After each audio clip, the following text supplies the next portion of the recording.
بنیادی طور پہ داڑھی بعض فقہا کا نقطہ نظر سنن عادیہ کا ہے۔ بعض فقہا علماء نے لکھا ہے کہ یہ چونکہ تمام دور جاہلیت کے لوگ بھی، عرب لوگ بھی، سارا کا رواج تھا کہ ہر شخص داڑھی رکھتا تھا بالعموم، تو سنن عادیہ میں ہے بعضوں نے، مگر ہم اس کو سنن ہدا میں سمجھتے ہیں، اس لیے کہ چونکہ حضور علیہ السلام نے اس کے لیے حکم بھی فرمایا، اس کے لیے کہ داڑھی بڑھاؤ اور مونچھیں کٹاؤ، یہودیوں کی مخالفت کرو۔ جب اس کو حکم فرما دیا تو پھر یہ سنن ہدا میں آ گیا۔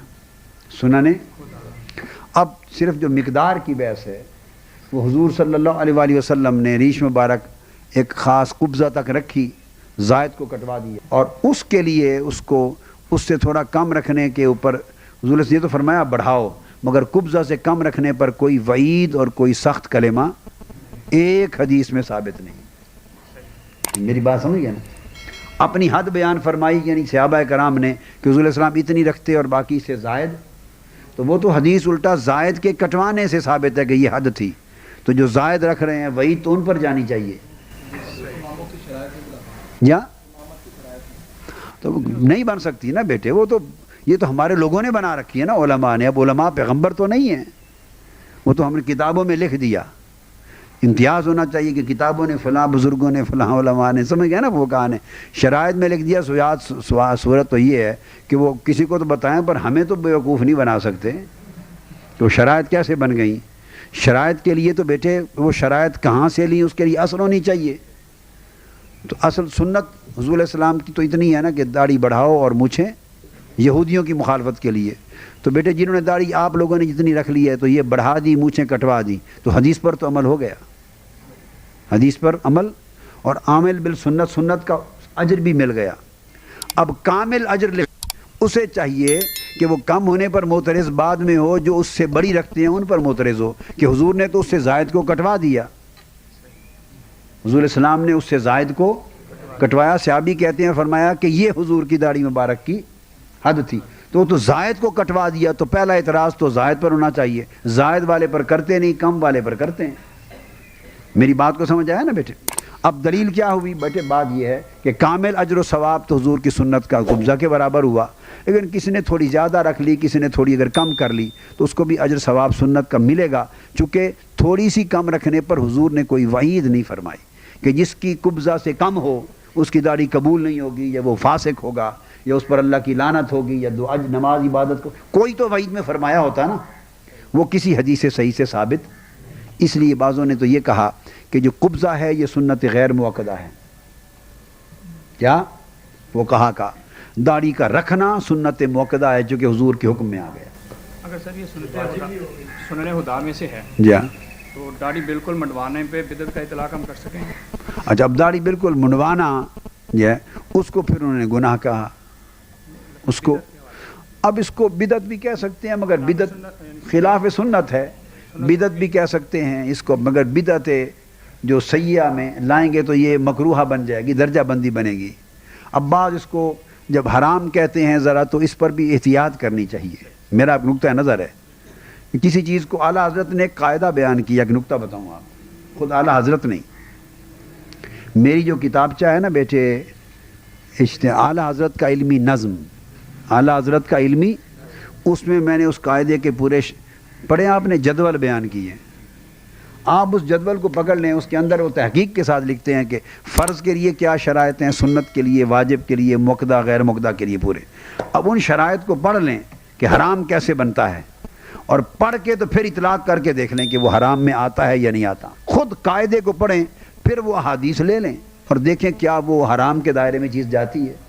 ہمارا بیٹے اور بعض علماء کا طریقہ یہ ہے کہ وہ اصول قواعد کتابی حد تک تو مانتے ہیں، مگر اس کو عملاً علمی باب میں لا کے اطلاق، ہم صرف ان کا اطلاق چاہتے ہیں، اس لیے ہم احتیاط سے بات کرتے ہیں بس ہم، اور اعتدال پہ رہتے ہیں۔ تو لہٰذا اگر کسی نے تھوڑی کم کر دی تو گناہ نہیں ہے، ہرگز نہیں، وہ بھی عامل بالسنت ہے، اسی طرح جیسے جس نے بولو زیادہ رکھ لی، کیونکہ آقا علیہ السلام نے اپنی ریش مبارک قبضہ سے بڑھتی حالت کو کٹوا کے حد بتا دی، مگر یہ نہیں فرمایا کہ جس نے تھوڑی سی بھی کم کی اس کی داڑھی قبول نہیں ہوگی، یہ دوزخ میں جائے گا، یہ وہ فاسق ہے، یا اس پر لعنت ہوگی، یا اس نے گویا داڑھی رکھی نہیں، جیسے لا صلاۃ لہ، فرمایا نا من لم یقرأ फातिहतिल किताब ला सलात लहू इल्ला सलात इल्ला बिफातिहतिल किताब, कई कलिमात फरमाए ना, तो कुछ तो फरमाया होता ना। ये ऐसा कोई हदीस मेरी नज़र से आज तक हदीस से सही नहीं गुजरी, बल्कि ज़ईफ़ भी नहीं गुजरी। मैं तो एहतियात से ये भी कहता हूँ, मगर एहतियात इसमें है कि कोई सही हदीस जिसके ऊपर आदमी वाज़िह राय कायम। नहीं नहीं, वो मुनासिबत चेहरा का नहीं बेटे, नहीं नहीं नहीं, ये कोई मन गढ़ंत बातें नहीं होनी चाहिए।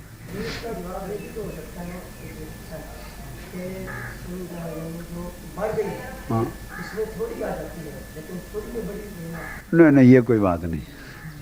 और बड़ी का तो मैंने बताया ना आपको, जब हुजूर का ये फरमान ही मुयस्सर नहीं कि आपने थोड़ी पर कोई वईद की हो, थोड़ी पर वईद नहीं है, वो बात आ जाती, बेशक आ गई, लेकिन अगर आ गई तो फिर हुजूर आने देते, हुजूर अलैहिस्सलाम आने देते, फिर बड़ी में तो थोड़ी आती है तो आने देते। लेकिन आपसे जो हदीस है आपने तो कटवाई, और सहाबा ने बताया कटवा के फरमाया ये हुजूर की दाढ़ी मुबारक की हद थी। तो अगर इस रुख से देखें तो बेटे ज़ायद रखने को तो मुमानियत बन जाएगी। अगर कोई थोड़ी छोटी होने पर चूनो चरा या इख्तिलाफ या बहस करेगा तो वो तो दूसरी तरफ शिद्दत बनती है कटवाने वाले अमल पर कि ज़ायद को कटवाया, मगर नहीं। मकसद बात का ये है कि आका अलैहिस्सलाम ने एक आम आदत मुबारक थी कि ये रखी, हद बयान कर दी कि इतनी पर इतनी सुन्नत पे काफ़ी है। सर इस वाले से जो बात मैक्सिमम की जाती है वो ये है कि यहूद और नसारा की मुखालफत करें। या। कहा जाता है कि एक फ्रीक उसमें बिल्कुल कटाता था और एक थोड़ी रखता था, तो उसकी मुखालफत करें।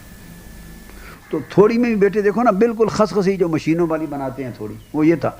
अब दाढ़ी जब जितनी, अब बहुत से आप लोगों की दाढ़ी है या थोड़ी से भी बड़ी है ये, तो ये तो उनको थोड़ी नहीं आती, ये तो अल्हम्दुलिल्लाह मील से भी अगर आदमी की शक्ल नज़र आए तो दाढ़ी भी नज़र आती है, ये तो थोड़ी में नहीं आती ना बेटे। मकसद मेरी बात का ये है कि सिर्फ ये होना चाहिए कि सवाब में नाकिस होगा, कि उतना कामिल सवाब जो पूरी कुब्ज़ा पर रखने पर कामिल सवाब जो मिलना है वो उसमें कमी रह जाएगी। ये इत्तेदाल का मसलक, उसमें कमी रहेगी, और जिसने पूरी रखी कुब्ज़ा के बराबर उसको सुन्नत का अमल का कामिल सवाब मिला। बस जब इतनी बात कह दी तो बेटे इत्तिफा करना चाहिए, क्या ये अकीदा होना चाहिए। कम रखी है थोड़ी तो उसको सवाब में कमी आ सकती है, ठीक है। अल्लाह ला खैर सल्ला खैर। बेटे अगर कोई और, ये भी एक सुन्नत है ना, जो कि अगर कोई और मुयस्सर न हो इमामत के लायक तो फिर करवा सकता है, अगर हो तो उसको फ़ौक़ियत देनी चाहिए। ये जैसे इल्म वाला है, जैसे कुरान को बेहतर पढ़ने वाला है, सुन्नत का आमिल है, ये सब उन उमूर में आ जाती हैं। अगर और कोई नहीं है, या दाढ़ी वाला है और जाहिल है, उसको कुरान ही पढ़ना नहीं आता, तो फिर बग़ैर दाढ़ी वाला उससे बेहतर है कि पढ़ा लें।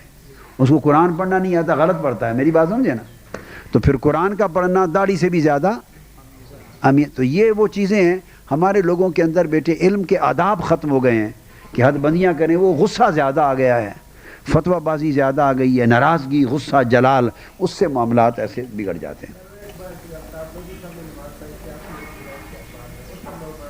क्या तो कराई होगी बेटे? मैं अब इस हालत में जब ज़्यादा लोग हों तो मैं जमात नहीं कराता, जो कि मैं रुकू सुजूद नहीं कर सकता। रुकू तो मैं एक मरीज़ हूँ, झुक के पढ़ना पड़ता है, तो मैं हमेशा करता हूँ कि कोई और पढ़ा ले ताकि वो नमाज़ पढ़ाने में अरकान की अदायगी में कामिल हो।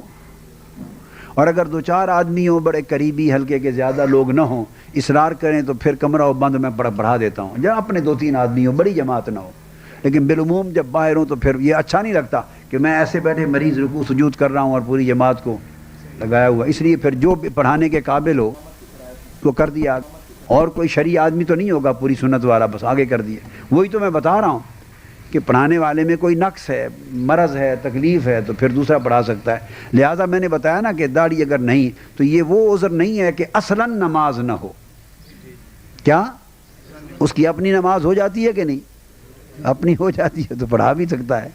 जब अपनी नमाज हो जाती है तो अगर उससे ज़्यादा बेहतर पढ़ाने का कोई हकदार नहीं होगा तो फिर वो पढ़ा देगा।